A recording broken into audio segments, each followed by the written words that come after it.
Get ready, Power Gamers. We're here bringing you the next installment of the Legends of Lyria. I'm DJ the DM. I'm Emily. I play Wyndham. I'm Lily. I play Lothario. I'm Matt. I play Bojangles. And I'm Taz, and I play Double T Tanya. What happened last time was that the group had narrowly ambushed a sea hag that was picking off individual captains one by one. Now, their first encounter with it was, let's say, a doozy, as unfortunately Double T Tanya rolled a natural 1, and her axe, or her weapon, got stuck in the ship and broke. She also was pulled off the side of the boat through teamwork. Everybody was able to get her and her heavy plate mail armor back up on the boat safely, and luckily, Bojangles the captain was not taken by this sea hag. Now, they did fail to save the captain that was on that ship at the time, but after encountering it one time, well, they'd seen its tricks, and they prepared a series of very clever traps, tricks, and interventions, which rendered that sea hag useless. And in their second encounter with it, where they baited it using the live bait of Captain Bojangles, you guys absolutely destroyed that thing. I don't think it even got a single hit on any one of you. It was incredible. And with it vanquished, you proved to the rest of the refugees still on board that not only was there hope, the chant, "We will not be powerless," became sort of an anthem among these newly inspired people. The Earl of Arkham agreed to let you sail his ship, bringing aboard all of the refugees, all of the supplies that you can muster onto the ship, and leave this colony of coagulated ships in search of a port of safety. Now, that's where we left off. The boat is being loaded. In fact, all of the supplies are where they're supposed to be. Oh, I can't forget that Wyndham's arm was healed. Now, it's not been healed back. It is just a nub. But the powerful practitioner of the healing arts, Montgomery, was able to give her a potion which seemed to entirely eradicate the gangrene, and now there is just a singular nub arm. And it seems that with the eradication of that infection, she now has a much better control over the flow of magic, and she's gotten her spellcasting back. I'm sure that was not particularly fun to have that gone for a druid, but it's back. And all of the supplies are on the boats where they're supposed to be. All of the refugees have been loaded onto the Earl of Arkham's boat. It's time to set sail. The Earl of Arkham awaits your decision.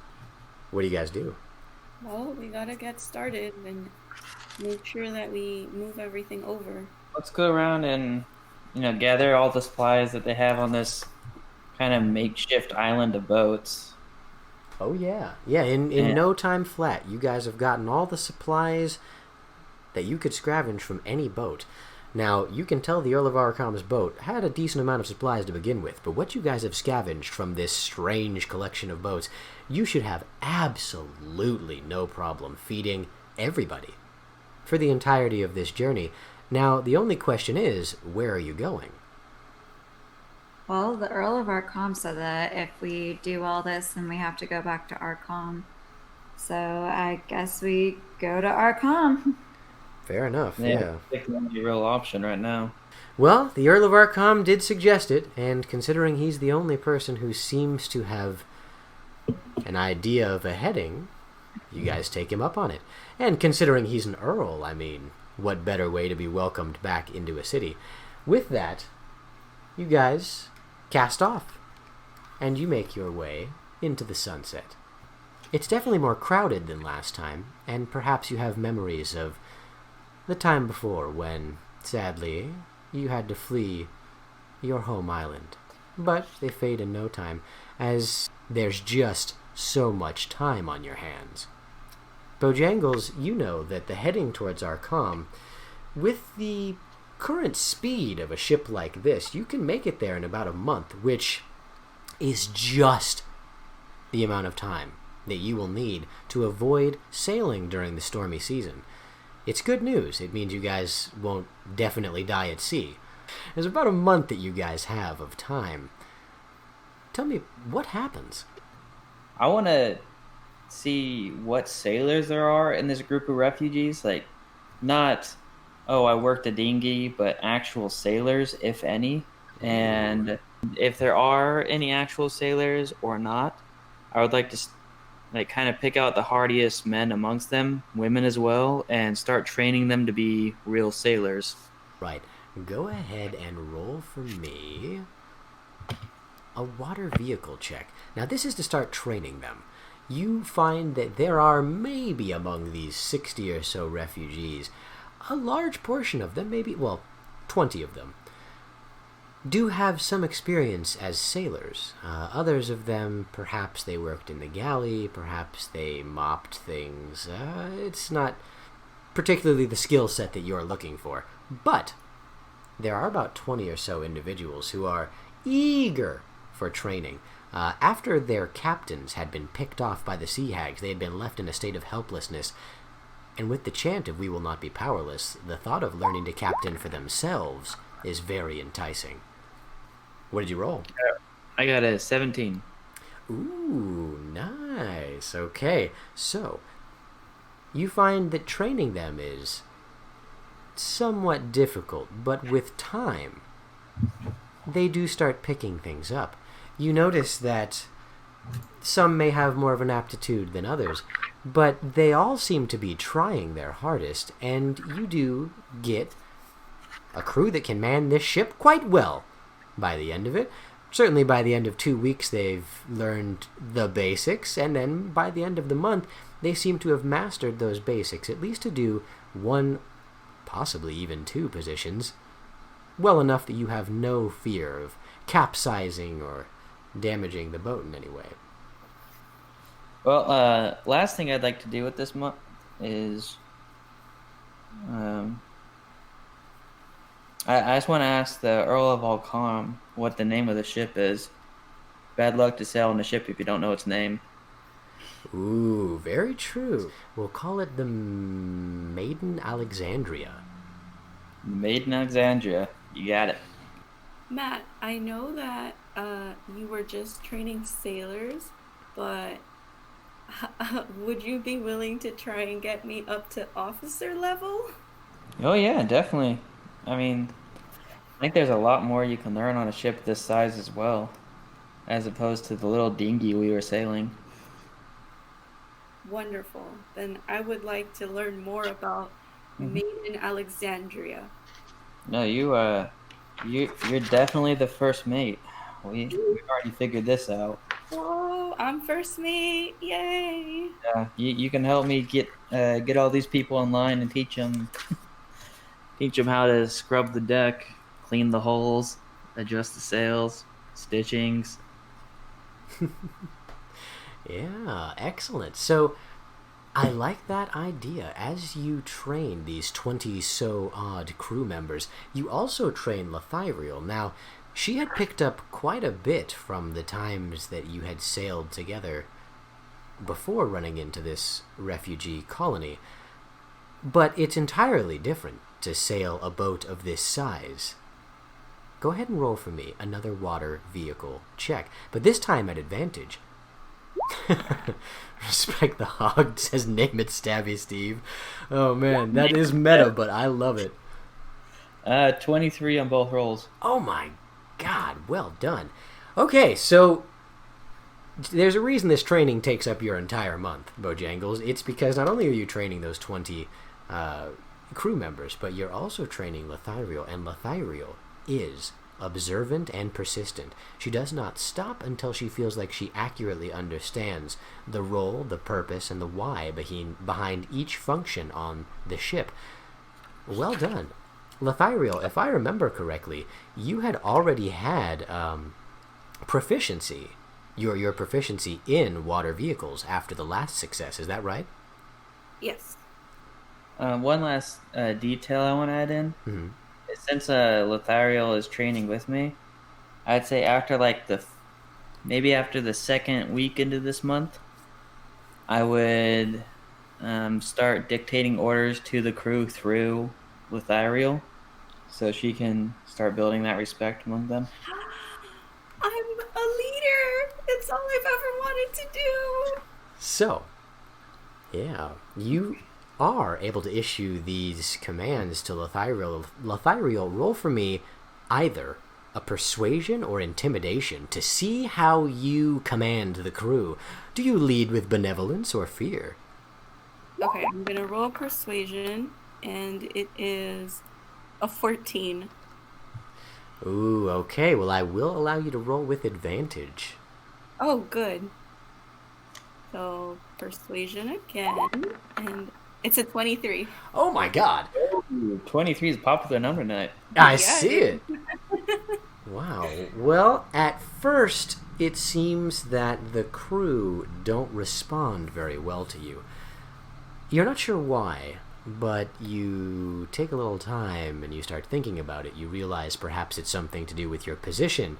You are a noble, after all. Maybe they resent that. And then you realize, oh, well, you are a woman on a ship giving orders. Perhaps they resent that too. But over time, the fact that you lead through benevolence instead of fear seems to win their hearts and minds, as well as the fact that you are right with the commands that you issue.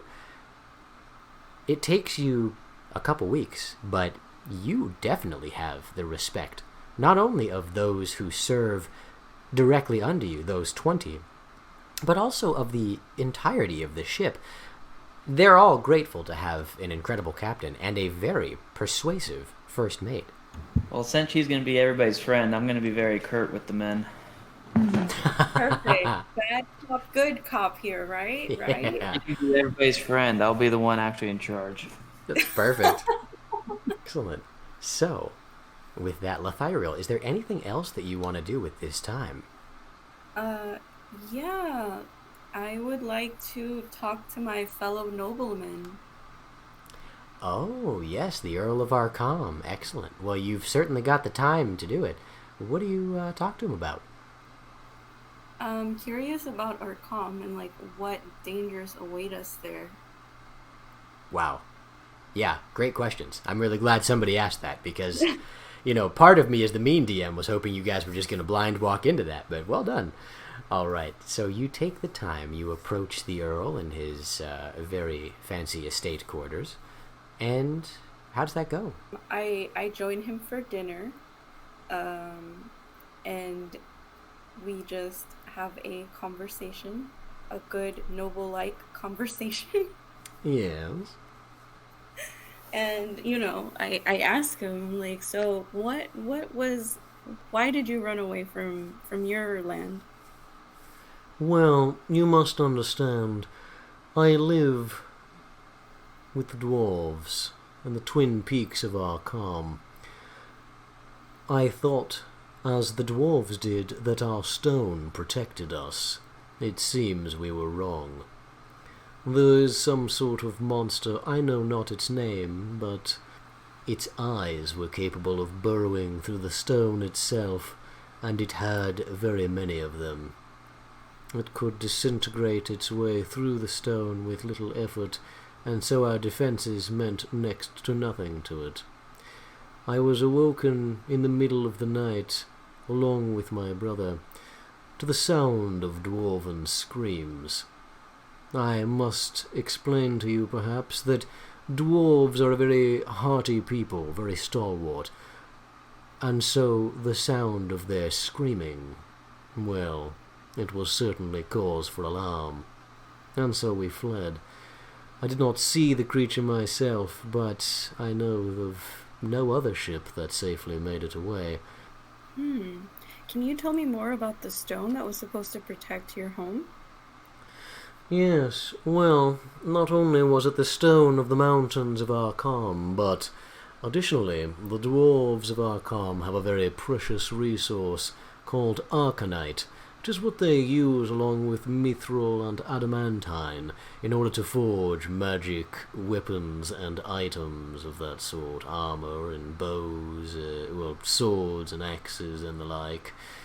It's very impressive, but it seemed to offer no resistance. Normally, the magic items of the dwarves are weapons unparalleled in the realms of man, but this creature, no effect. It was as though they were simply mundane. I wonder what kind of creature that is, and I hope it's gone by the time we get back to your home. I would hope so as well. I'm not sure how likely that is. If this thing was able to successfully take Arkham, well, I shouldn't see a reason why it would leave, especially with the resources that it has at its disposal. All of our vaults of the noble families were in Arkham proper. My vast wealth, along with the wealth of my other noblemen, it lies in the halls of Arkham still, likely possessed by this creature and its ill-gotten ilk.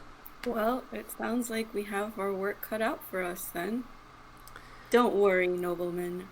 We will get you back home safely. I appreciate that. I'm more worried about what happens once we get there. My suggestion is that instead of going to the first peak, rather Arkham proper, we should make refuge on the secondary island. I hear the dwarves have a small settlement there. I believe they call it Arcani or something like that. Wonderful. I'll let the captain know and we'll make preparations. Thank you so much for your time. This was a pleasure. Oh, the pleasure was all mine. Do come again. My door is always open for you.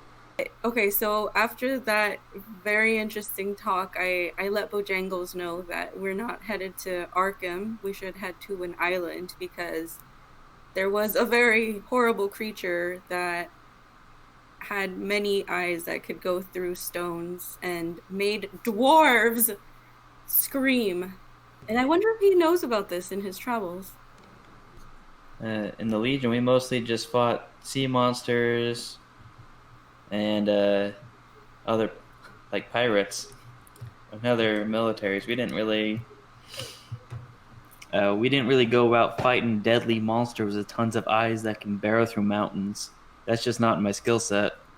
Well, understandable. At least now we're aware of the situation, so we shouldn't be unprepared. If you have the chance, try to find out what other monsters these refugees have seen, so we can start learning more about them, because it seems like they're really out there. That's a good idea. Yeah, an interesting thought.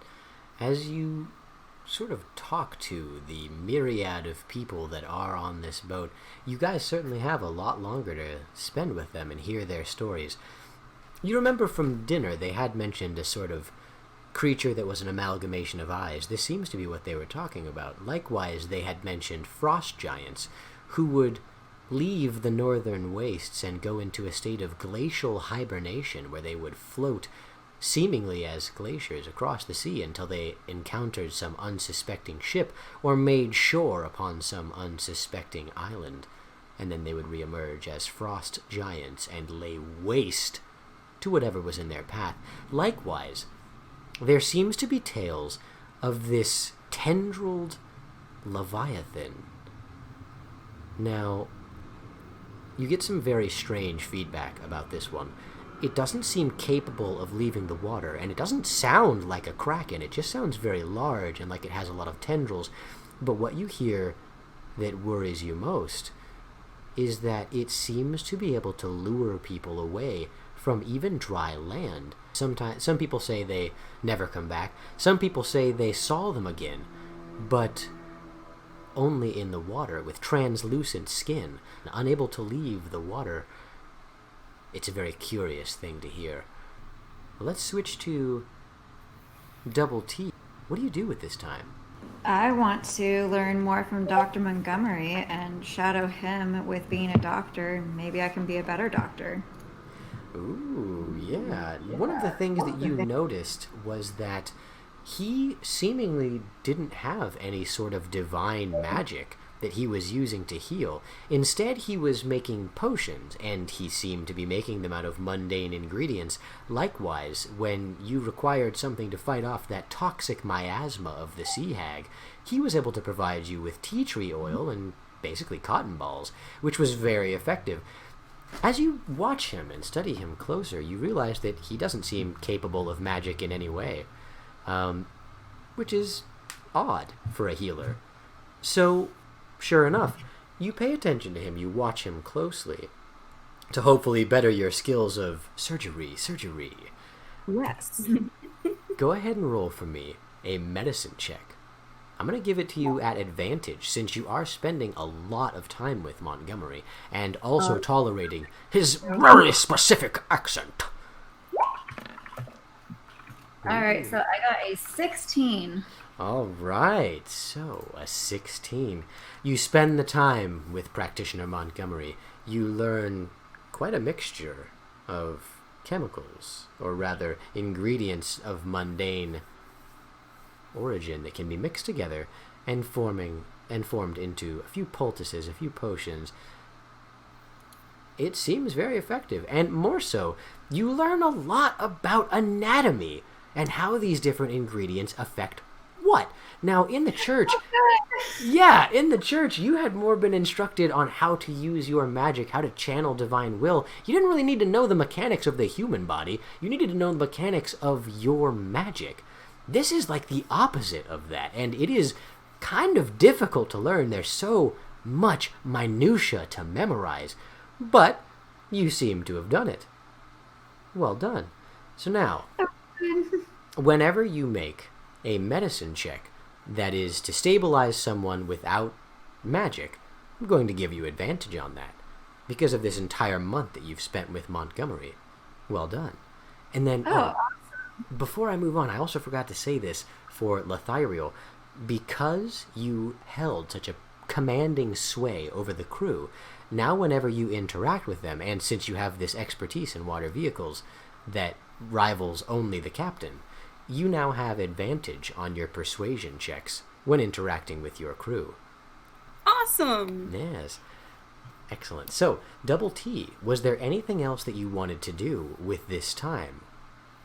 No, just mainly learning more about medicine from Dr. Montgomery. Excellent, excellent. In that case, since you spend the full month with him, he gifts you what he calls his healer's kit. It has vials, containers you could put poultices and all that kind of stuff in. And sure enough, yeah, you feel like you could do a lot with this. You're now equipped to be a medical practitioner. Guys, I graduated! Oh my. Well, you feel that, yeah, you are prepared for your next bout of surgery, and hopefully that doesn't have to be on Wyndham. I mean, she does seem to like having her only other arm, but if it were to come to that, you'd certainly be prepared. You're almost excited for your next encounter with those worm things, whenever that may be, because you get the feeling that even if one of your party members was to accidentally get one of them underneath your skin, or their skin, you would stand a very good chance of being able to slice them out with precision this time. All right. Wyndham, what would you like to do? I am going to spend pretty much the entire month learning how people interact with each other outside of a druid sect. Ooh. I'm going to split my time a little bit, just like observing the crew, just like kind of in general.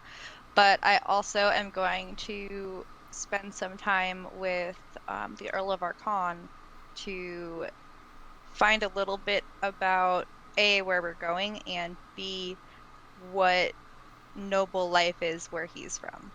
Ooh, I like that. Okay, so go ahead and roll for me 2 separate investigation checks. Oh! Squiggly! Beep, beep, beep, beep. Look at all those cheers. Killing it. Thanks for the bits! Yeah, thank you for the bits. Absolutely killing it, Squigs. Squigs Squiggly. Or Mr. Squig. Squigs. Mr. Squiggles in the chat. I love it. Alright, you said 2 investigation? Yes. Alright. I got a 10 and a 10. Alright, well, look. It's hard for a druid to understand the difference between normal behavior and aberrant behavior, considering you've got no baseline but your own. Now, when looking at the crew, here's what you come to understand as standard custom for people who aren't nobles. Since these are refugees, they come from a myriad of backgrounds, this must be the common culture of non-druids. It seems to involve the following. Drinking. Drinking is huge. There's a lot of drinking. In fact, it seems to be a way to pass the time. It seems to be a way to avoid heat. It seems to be a way to initiate conversation. It also seems to be something that leads to getting absolutely drunk, blacking out, belligerence, and vomiting. All of which seem, instead of being behaviors that your druid sect would be abhorred by or disgusted by, well, these people seem to think it's absolutely hilarious. They share these stories and laugh. They talk about old times, other times, and times they're going to do it again. There's a lot of spitting, too. Whole lot of spitting. You realize maybe that was some reason you didn't fit in. Because you remember seeing at the docks, everyone was spitting there, too. Must be some way that they're trying to water plants or give their moisture back to the earth. It's a weird thing. But Are they marking territory? it might be that, yeah, because they do seem to spit into bowls, even in their own rooms sometimes. It has a very different smell and color than the normal spit, but that's curious. Yeah, a very odd thing. Now, as you investigate the Earl of Arkham, trying to learn a bit more about noble culture, at first he doesn't really seem to want anything to do with you. It's not at all like it was with Lyria, who he seemed to welcome into his quarters with open arms. Instead, it seems he treats you as kind of like a dirty forest person. And it's rather difficult for you to get close to him. Now, at first, you realize, all right, okay, I can spy on the interactions between Lyria and the Earl of Arkham. That should give you a pretty representative idea about how the noble class interact. Yeah. So what you do is you use your wild shape and turn into a small rat, able to sneak through some holes in the ships, or maybe make a small one for yourself, and then basically break into the Earl of Arkham's estate room, while Lyria and he are having one of their many dinners over the course of the month, where they're talking about the heading they should take, the noble estates of Arkham, the treasures, the minerals, the protocols of the dwarves, what happened that fateful night, all of the things they were talking about. What you do notice, first and foremost, is that noble talk has to be boring. Every time. Okay. It seems like no matter what they say, it is incredibly boring. Sudoro gifted us so a tier much. 1 sub to Bomb267. Wow, oh my gosh, thank you, Sudoro. That's amazing of you. So the noble conversation seems to be very dry, very boring, and because you don't really understand a lot of minutia about society, it seems to just drone on and on and on. Now, Okay. a curious thing. You also notice that noble conversation seems to involve a lot of flirting. Now, it seems to be very one-sided. So you gather that for nobles, the person who owns the ship, or the person with the most power, however that works out in the noble society, maybe the person with the most money, they have to hit on the other noble. Okay. Because he does it all the time. So you realize perhaps you need to flirt a lot as a noble, because he doesn't seem to have many other discernible skills. He's not got big muscles. He's not got any skills. He hasn't helped with the piloting of the ship in any way. He just stays in his room, eating fine food until Lyria comes around, and then he flirts with her while having dinner. What do you do with that information? Okay. Try it on my party. I'm gonna tell them that I need to practice, conversating so I don't stick out when we get to Arkham. So I need to make sure I can be ready for any interactions that we have. I am so excited to hear the exact words you used and to see how these conversations go. I want to hear it. I need to hear it as a human. Yeah. You have to do the voice too. Oh yeah, you have to do the voice. I can't do the voice, and I only know that because my friend does it a lot, and I try, and it sounds really, really stupid. So No, I'm not going. That's Do even it. better. That's even better. No, because I'll start laughing so hard I won't be able to talk at all, and then we'll take forever. I Okay. believe in you. Let's do it. So I'm gonna. I'm not gonna start with Lyria. I don't want her to know I was spying on her. All right. So I'm gonna go find Double T, and I'm gonna walk up to her, and I'm gonna spit on the ground, and then I'm gonna be like, "Hi, beautiful. How are you today?"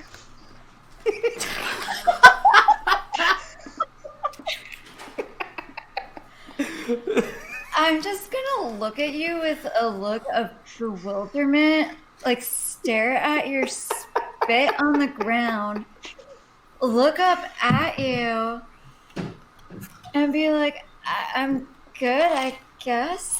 Like, the stars say it's a good day, so it must be a good day. I nod a few times, and I'm like, "So, how about you and I get a drink, huh?" Okay. Where do you want to get a drink at? I can get some water right here. Let's find those drinks the people are always having. They're ales? I guess. Sure. I'm gonna need an ale for this. Fantastic! It seems to be working. You guys make your way down to the gallery where there is, in fact, ale. Quite a stockload of it, too. It's incredible how much ale there is on this ship.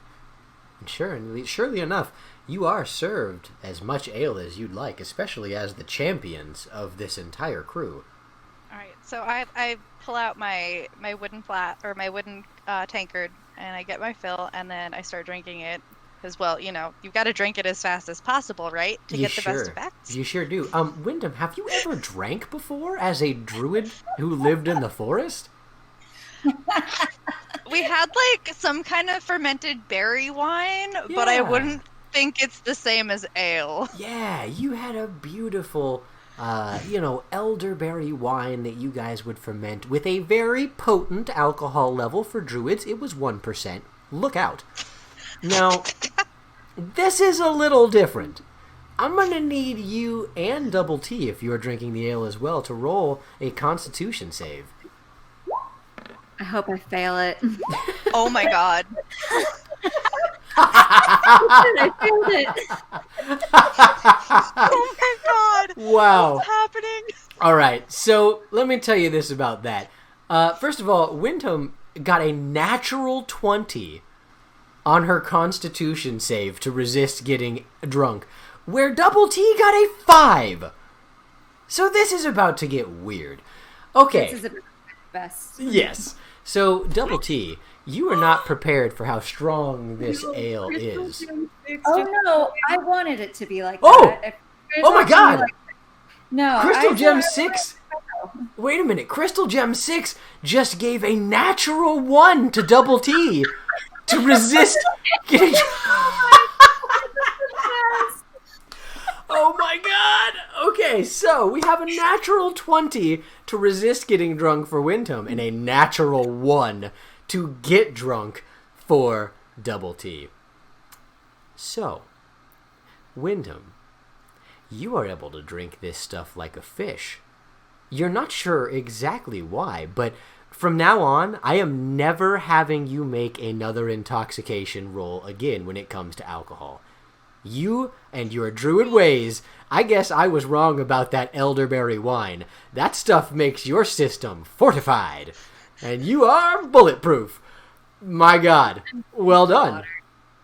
Yeah, you can drink as much of this as you'd like. And Double T, now, you grew up in a very different way than Wyndham did. She, grew up in a forest without any sort of this stuff.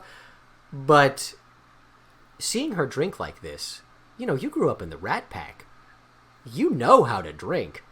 So you figure you'll match her drink for drink. It won't be hard. She's much smaller than you. Hell, she's missing an entire arm. By pure body weight standards, this has got to be no problem for you. Well, it was a calculated decision, but boy, are you bad at math. It turns out that matching her drink for drink is the last thing you remember. You black out. A minute since I've been with the Rat Pack too. Yeah, you black out, and you go full rowdy. You get back to the old ways, back to the old days when Double T was not a member of the Church of Eternal Water, when Double T was Double T from the block. Oh, good. I'm going all ghetto. So what is this interaction like? What happens next? With Emily completely in control and you getting back to the Rat Pack roots. Like, rats are stupid. The best part about this is I was about to start asking her how well I was doing. You're doing so well. So this is gonna be really, really fun. Well done, Power Gamer. You've safely made it to the end of the video. Congratulations. Thanks for hanging out with us, and a very special thank you to our supporters on Patreon. Thank you to our Patreon founders, whose incredible generosity humbles us. Thank you to the legends, guild members, and all of the official Power Gamers whose love and support makes this channel possible. If you like what you saw, let us know by leaving a like, comment, subscription, donation, sharing the video with your friends. Check out all the links below, and we'll see you Saturday on Twitch for the next Legends of Lyria.